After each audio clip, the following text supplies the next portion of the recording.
За улсын хурлын өргөдлийн байнгын орооны дарга Саран Гэрэл гишүүн оюун чимэг Саран чимэг нар ерөнхий боловсролын сургуулиудад ажиллаа. Энэ хоёр үдийн цай хөтөлбөр одоо газар дээр ямар байдалтай хэрэгжиж байгаатай танилцсан юм.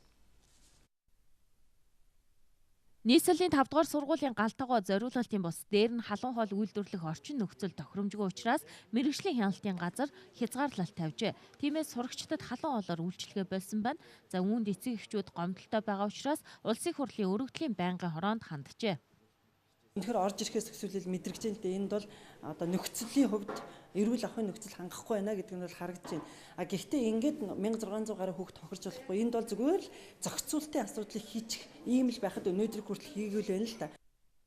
Улсын хурлын гишүүд дараа нь Баянзүрх дүүргийн амгалан зохицолборт ажиллаа. За тус сургууль зориулалтын галтгоогүйч сурагчдад халуун хоол ундаар үйлчилдэг байна.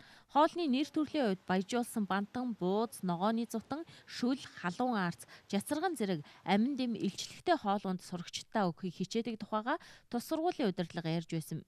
За газар дээр нь танилцсан улсын хурлын гишүүн Саран чимэг ийм байр суурьтай байна. 600 төгрөгөөр одоо бас илчлэг хоол өгөхөд одоо энэ амгалан сургуулийн хамт олон үнэхээр одоо энэ бас сэтгэл тавьж энэ компаниас сэтгэл тавьж үнэхээр сайн ажиллаж байгааг бол бид нар бас газар дээр нь харж байна. Гэхдээ цаашдаа энэ 600 төгрөг гэдэг бол үнэхээр бас одоо үнэхээр хүртээмжгүй хүрэхэд хэцүү байна гэдгийг бас хэлж байна л.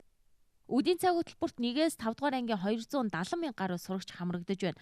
Энэ хөтөлбөрийг хэрэгжүүлэхэд тулгарч байгаа асуудлыг нээлттэй ярилцлаа. Одоо яг сургуулийн гуанзгүй бол одоо цайны газаргүй 7 сургууль байна. Ерөнхийдөө үдийн цайны хэрэгжилт маань бол одоо шаардлага хангасан сургуулиуд маань бол 80 орчим хувьтай байгаа. Хэдийгээр мэрэгжлийн хяналтын байгууллага халуун хоол үйлдвэрлэлд хязгаарлалт тавьсан ч сургуулиуд энэ шийдвэр эцсийнх гээд суулгүй дор бүрний хариуцлагатай санаачлагтай хандаж бүхий л боломжийг судлан хэрэгжүүлж хүүхдэд чанартай хоолунд өгөх ёстойг улсын хурлын гишүүд хэлж байсан юм а.